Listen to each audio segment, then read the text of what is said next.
म चाहिँ आज बिहादेखि हवादेखि एउटा मस्जिद भन्ने ठाउँ जाँदैछु। त्यहाँ जान करिब 22-23 घन्टा लाग्ने अवस्था छ। यहाँबाट लगभग म निस्किसकेको अवस्था हो। यहाँबाट म जाँदैछु अब सब रातभरि भोलि 12-1-2 बजीतिर पुग्न सक्छु दिउँसो। लगभग 20 घन्टा लाग्छ होला सायद। यति टाढाको यात्रा छ। अब सुत्नु पाइन्छ थाहा हुँदैन। बस यति छ सबै नेपाली छौँ। हामी चाहिँ ट्रान्सफर भएर त्यहाँ जान लागेको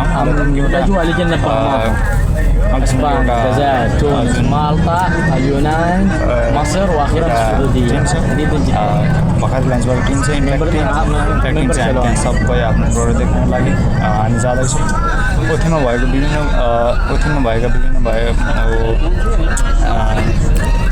भ्रष्टाचार भनौँ या के भनौँ यताउता लुगाइ छिकाइ त्योहरू सबै रोक्नको लागि हामी हरेक मार्केटमा 1जना वा 2जना गरेर जाँदैछौँ। त्यहाँ गएर चाहिँ हामीले हाम्रो कर्तव्य राम्रोसँग निभाउनु छ। हामीलाई एउटा फोन कम्पनीले प्रोभाइड गरेको छ जहाँ चाहिँ एउटा सफ्टवेयर दिएको छ। सफ्टवेयरमा पासवर्ड गर्नुपर्ने हुन्छ। हाम्रो त्यो सफ्टवेयर चाहिँ सेल्फर क्यानाडादेखि सबै संसारमा हुने गर्दछ। त्यो सेल्फरमा चाहिँ हामीले कस्तो गर्नुपर्छ भन्दाखेरि हामीले भएका मार्केटमा भएको सबै विभिन्न आइटमहरू जुन भेन्डरले हाम्रो कम्पनीसँग सम्झौता गर्छन्, जुन भेन्डरहरूले हाम्रो कम्पनीसँग चाहिँ साइन गर्छन्, उनीहरू भेन्डरको हामीले सामानहरू देख्नुपर्ने हुन्छ, हामीले आइटमहरू देख्नुपर्ने हुन्छ। हामीले कुन सामान छ छैन सबै त्यो सबै कुराहरू खुलाउनु पर्ने हुन्छ र फोटो खिचेर दिनुपर्ने हुन्छ। वास्तवमा उनीहरूले हाम्रो लोकेसनमा ट्र्याक गरेर आउँछ के गरेछ छैन सबै कुराहरू हेरिरहेको हुन्छ। त्यसैले गर्दाखेरि चाहिँ ओथेमबाट हामी चाहिँ नयाँ ब्याच हो। हामी सबभन्दा नयाँ आउने ब्याच हो। यो ब्याच चाहिँ इम्प्याक्ट एउटा ग्रुप हो, एउटा ब्रान्च चाहिँ भनौँ, ब्रान्चमा उनीहरूको ओथेमबाट भएका सबै कुराहरू के भनौँ बजार विस्तारलाई वृद्धि गर्नको लागि हामी यहाँ आएका छौँ। यहाँ आउने सबैजनाहरू इङ्ग्लिसमा जिपी दिएर पास भएर सबैजना आउनुभएको छ। हामी लगभग करिब अहिले सुरुमा आउँदाखेरि 87जना आएका थियौँ। हालसम्म करिब 400जनाको चाहिँ 400जनाभन्दा चाहिँ क्रस हुनु भइसकेको छ। सो हेर्दै जाउँ, कुद्दै जाउँ, अनुभव लिँदै जाउँ। जाने बाटोहरूमा धेरै मरुभूमि छन्, मरुभूमिमा अत्तिनै छ। यताउता हेर्दै जानु छ। यहाँ चाहिँ 2जना अरबीहरू परेको छन्। यता दाइहरू हुनुहुन्छ, उता साथीहरू हुनुहुन्छ। अब अझै पनि साथीहरू हुन्छ। म चाहिँ सबभन्दा लास्टमा छु। लास्टमा छु होइन।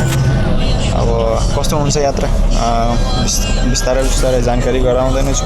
अब फोन यस्तै हो, फोनमा चार्ज छैन। अब त्यही हो कुराहरू छ। अरू के छ र अब उताबाट गएपछि म केही कुराहरू तपाईँहरूलाई जानकारी गराउनेछु। किनभने अलिकति यात्रा कठिनाइ नै छ मेरो लागि, नयाँ अनुभव हुनेछ। म लगभग 7 घन्टाभन्दा माथिको यात्रा गरेको आजसम्म गरेको रेकर्ड छैन, तर आज म धेरै लामो यात्रा गर्दैछु। त्यसैले गर्दाखेरि मेरो लागि नयाँ अनुभव हुनेछ। यो नयाँ ठाउँ, नयाँ परिवेश, नयाँ रहनसहन।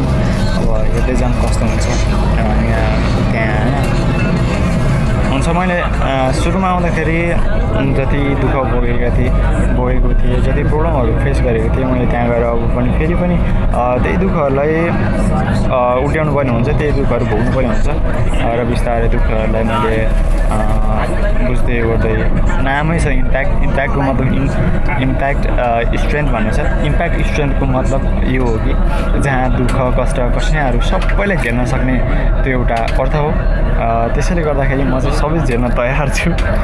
किन भन्दाखेरि म अब आइसकेँ यहाँ, जसरी पनि आइसकेँ। अब मैले 2 वर्ष कटाउनु पर्नेछ।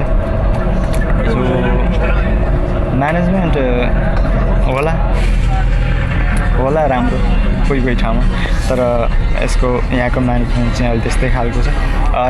कतिपय कुराहरू नेपालमा बसेर यस्तो भन्दाखेरि विदेश आएपछि सबै कुराहरू पत्ता लगाउन सकिन्छ, कुन काम कस्तो छ भनेर। त्यसको लागि बुझ्नको लागि चाहिँ एकचोटि विदेशमा जानुपर्छ। त्यसैले गर्दाखेरि अलिकति असहज त हुन्छ। असहज भयो भन्दामा काम हुँदैन। आफूले जस्तो कामहरू हुन्छ, जस्तो कामहरू आउँछ आफूलाई त्यस्तै गर्दै जानुपर्छ। त्यसैले सङ्घर्ष गर्नुपर्छ। सङ्घर्ष गर्न आएको हामी सबै सङ्घर्ष गर्न आएका हौँ। अब होइन खुसी छ। कस्तो लाग्छ अब आफ्नो अनुभवहरू साटासाट भनौँ सोसियल मिडियामा प्रस्तुत गर्दै आजको दिनदेखि दोस्रो ठाउँको अनुभव गर्न जाँदैछु म। फाइनली मैले जुन मार्केटमा काम सिकेँ मलाई त्यो मार्केटमा बस्न मन थिएन, किनभने म भनेको अर्को ओथ्यानको दोस्रो पार्टबाट आएको मान्छे। किनकि मलाई फिक्स आइटेम्सहरू मात्रै देख्नुहुन्थ्यो, किनकि त्यहाँ मैले काम सिकेँ, त्यहाँ मलाई विभिन्न कामहरू हराउने गर्दथेँ। मैले त्यहाँको कामहरू अरू कामहरू गर्न चाहन्थेँ, त्यसैले पनि मैले गर्दिनँ भन्न सक्दैन थिएँ। त्यसैले म त्यहाँबाट अर्को मार्केट जान चाहन्थेँ र फाइनली मेरो ट्रान्सफर पनि आइसकेको हुनाले म चाहिँ आज ट्रान्सफरको लागि निस्किसकेको छु। हिजो नै ट्रान्सफर हुने भनिएको थियो, तर टिकट एभाइलेबल नभएका कारणले हामी चाहिँ फर्केर फेरि उतै क्याम्पमै गएका थियौँ। यस्तो यहाँ भनेको अब कस्तो भन्नुहुन्छ भने यहाँ अब खाना भनेको थोरै हो, रोटी यताउता अलि बढी हुन्छ। खानेकुराहरूमा सब्जीहरू पाइन्छ, अलिकति त्यस्तै हो। पानीको चाहिँ यहाँ धेरै अलिक समस्या छ। थोरै पानीको लागि पनि धेरै पैसा पर्ने छ। अब बरु रोटी 1 रियालमा पाइन्छ, पानी 2-3 रियाल पर्न सक्नुहुन्छ। पानी चाहिँ धेरै महँगो छ, पानी नपी पनि हुँदैन। त्यसैले बिचबिचमा अपडेटहरू गराउनेछु, फलोअप गर्दै गर्नु होला है। दाइ के भन्नुहुन्छ, के भन्न चाहनुहुन्छ? तपाईँले भनिदिनु भयो सबैतिर। अरू छुटपुट के होला? छुटपुट छैन, मेरो तर्फ त्यही हो, सबै तपाईँले भनिदिनु। ठिक छ, म अपडेट गराउने नै छु। सायदै यो चाहिँ आज मेरो नेट सबै मेरो कम्पनीले सबै बन्द गरिदिएको अवस्था छ। भोलि गएर मैले त्यहाँ कसरी गर्छु त्यो म सबै अपडेट गराउने नै छु है। आज चाहिँ इक्जाम, अब भोलि भन्ने राति अब खुलेको बेला म सबै कुराहरू भन्ने नै छु है। सबै कुराहरू अपडेट गराउँदै साथीहरूसँग रमाइलो गर्दै म सबै कुराहरू सबै कुराहरू अपडेट गराउँछु। यहाँ हाम्रो अर्को साथी हुनुहुन्छ, म साथीलाई केही कुराहरू छ भने भन्नको लागि ल बोल। हेलो साथीहरू, कस्तो हुनुहुन्छ? सबै राम्रै हो? सन्चै? हामी जाँदैछु न्यू ब्रान्चमा, रिया टू क्या था हमारा जावा जाँदैछु हामी, जावा आभा। ल साथीहरू, हामीलाई प्रेरणा देऊ। ल ठिक छ। हामी चाहिँ अब यस्तै हो। अनि धेरै त्यहाँ गएर पनि धेरै हामी डिफ्रेन्सको डिफ्रेन्टमा साथीहरू छोड्दै होइन, त्यो यादहरूलाई यादगार गर्दै जाने नै छौँ। अब सायद हामी यहाँ त कतिपयलाई भेटिएला नभेटिएला, त्यो आफ्नो ठाउँ छ, तर नेपाल गएर एकचोटि भेट्ने चाहिँ यहाँ साथ।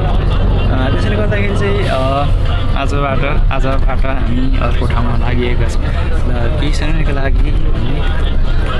लागि भने म अलिकति त्यस्तै परिस्थितिको सामना गर्दै प्रब्लमहरू फेस गर्दै